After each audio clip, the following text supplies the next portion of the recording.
O texto que nós vamos ler, inicialmente, está em 1 Coríntios, capítulo 5, versículos 7 e 8.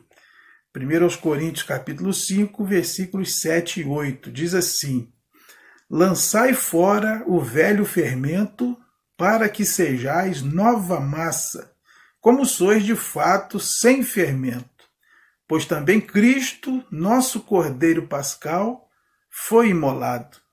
Por isso celebremos a festa, não com o velho fermento, nem com o fermento da maldade e da malícia, e sim com os asmos da sinceridade e da verdade. Cristo, o nosso Cordeiro Pascal, foi imolado. O que é a Páscoa? Páscoa, ela vem de uma palavra hebraica que significa passagem. Ela foi instituída pelo Senhor no livro do Êxodo, no capítulo 12. Você pode ler ali do verso 3 ao verso 14, que tem detalhes sobre a instituição da Páscoa. O povo de Deus, o povo de Israel, estava já há mais de 400 anos no Egito. Eles foram para lá, a convite de José, filho de Jacó, e eles passaram a morar no Egito, ganharam terras para cultivar e ficaram lá muitos anos, prosperaram no Egito. Só que, passadas algumas gerações, levantou-se um faraó que não conhecia ou não considerava José, e o povo judeu foi escravizado no Egito. Eles passaram a ser espancados, judiados e se tornaram escravos. Eles então começaram a clamar ao Senhor. Vocês vejam, 430 anos foi o total de tempo que o povo de Israel ficou no Egito. Olha quantas gerações de pessoas que nasceram, cresceram e morreram debaixo da escravidão. Muitas talvez nunca tenham ouvido falar no nome do Deus vivo. Mas o Senhor, ele mantém um remanescente fiel. E ali, já há 4 séculos passados, algumas pessoas começam a invocar ao Senhor. E lá em Êxodo capítulo 3, acontece aquilo que sempre acontece. Deus ouve o clamor do seu povo. Deus não aguenta ver o seu povo sofrer e chorar. E lá está escrito que Deus ouviu os seus gemidos por causa dos seus exatores. E Deus desceu a fim de livrar. É uma das citações bíblicas de algo que faz Deus descer do trono. É quando o seu povo está sendo judiado e prejudicado.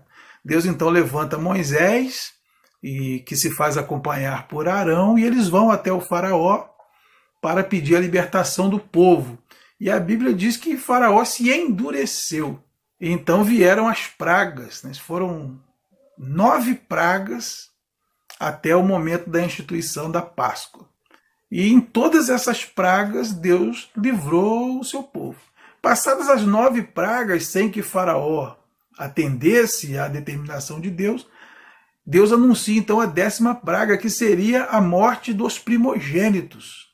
Todos os filhos mais velhos, naquela noite, morreriam. E Deus dá uma ordem expressa ao povo, que naquela noite eles deveriam celebrar a Páscoa.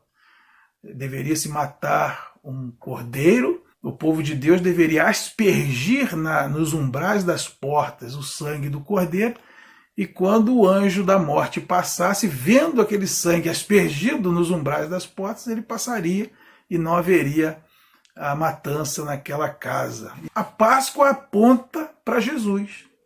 Quando a gente lê nos evangelhos, por exemplo, lá em João, capítulo 1, versículo 29, João Batista aponta para Jesus e diz: eis o Cordeiro de Deus que tira o pecado do mundo. O sangue continua sendo o sinal. Nós sabemos que as coisas do Antigo Testamento são sombras, tipos, mistérios do Novo Testamento, da Nova Aliança. A carta aos Hebreus nos esclarece bem isso. As coisas da Antiga Aliança são representações das coisas da Nova. Sendo assim, a gente sabe que o Egito representa o mundo, O faraó representa o inimigo das nossas almas, o povo de Israel representa a igreja, o deserto representa a nossa peregrinação, Moisés é um tipo de Cristo, a terra de Canaã, a terra prometida para onde Deus enviaria o seu povo, representa a Canaã celestial. E ali, após a instituição da Páscoa, finalmente Faraó e o povo resolvem libertar o povo de Israel, e eles saem, eles pedem bens materiais, né, as suas patroas, aos seus patrões, e eles saem então do Egito com posses. Deus abre o Mar Vermelho e conduz aquele povo por 40 anos no deserto, fazendo todo tipo de milagre, pão caindo do céu, água saindo da pedra, roupa não gastava, vitória sobre os inimigos, codornizes quando o povo quis comer carne, e Deus então coloca o seu povo na terra prometida. Então, qual festa é essa que o apóstolo Paulo está dizendo aqui em 1 Coríntios capítulo 5, versículos 7 e 8? A festa é a Páscoa. Só que a nossa Páscoa não é mais como a Páscoa judaica. Nós não precisamos mais sacrificar um cordeiro. Aqueles que servem ao Deus vivo sabem que não é necessário mais nenhum tipo de sacrifício de animal. E isso também prefigurava o sacrifício perfeito de Cristo.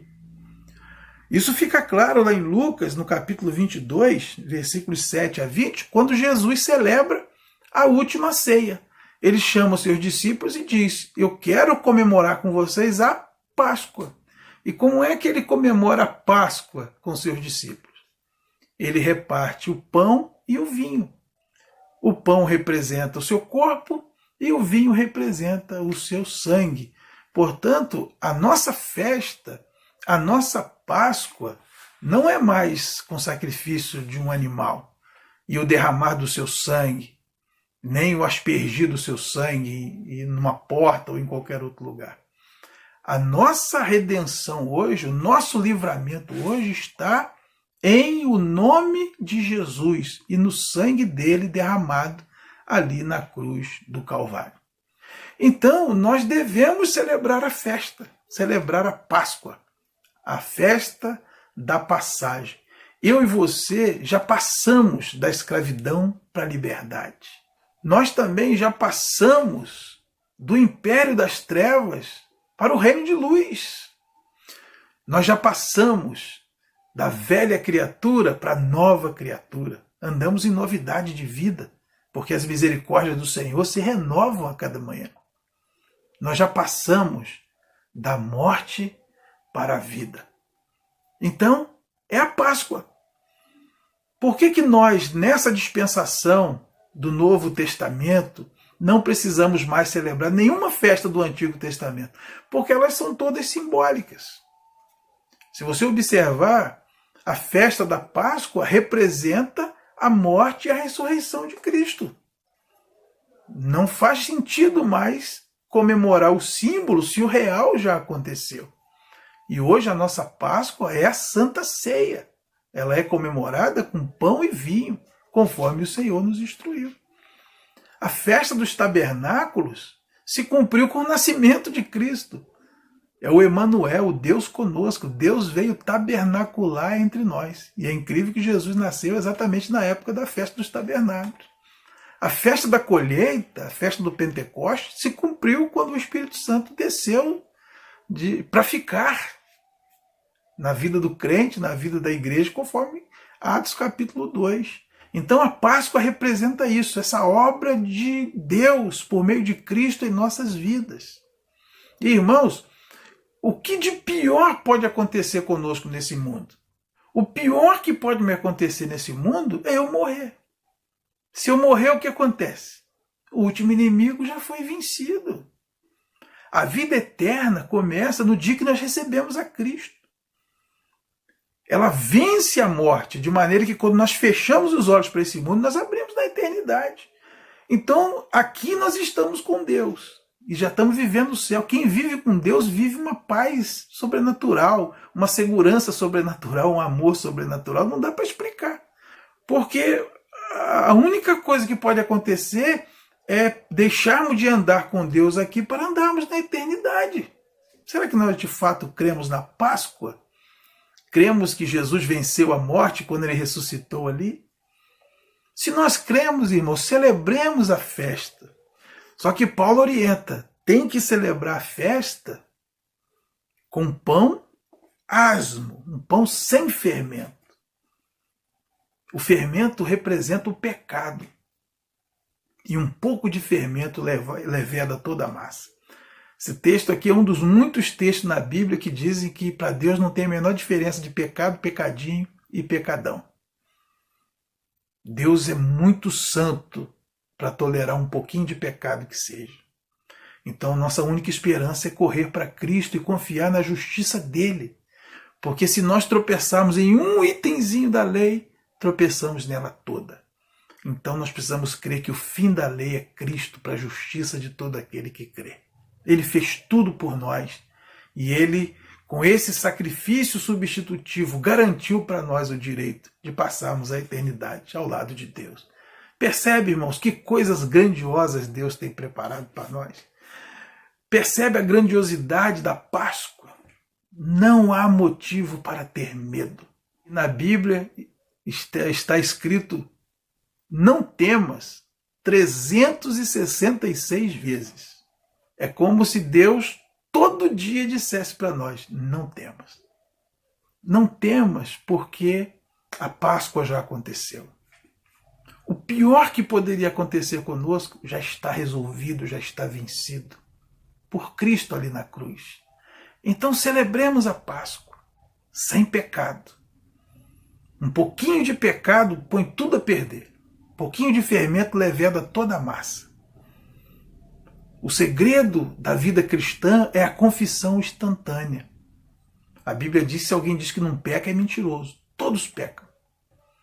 Se não pecamos em ação, mas pecamos por omissão, pecamos por intenção, por pensamentos, por palavras. E esses pecados têm que ser levados aos pés da cruz. Não podemos carregá-los conosco, porque um pouquinho de fermento leveda a massa toda. Páscoa é passagem. Você já passou? Você já passou da escravidão para a liberdade? Você já passou das trevas para a luz? Você já passou da morte para a vida? Se você já passou, fica tranquilo, descansa em Deus. Ele suprirá em Cristo cada uma das nossas necessidades. Se você ainda não passou, faça isso agora.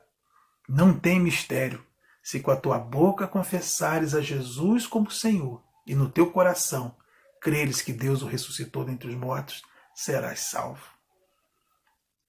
João 3,16 diz que Deus amou o mundo de tal maneira que deu o seu Filho unigênito para que todo aquele que nele crê não pereça, mas tenha vida eterna. Aquele sacrifício na cruz foi por você também.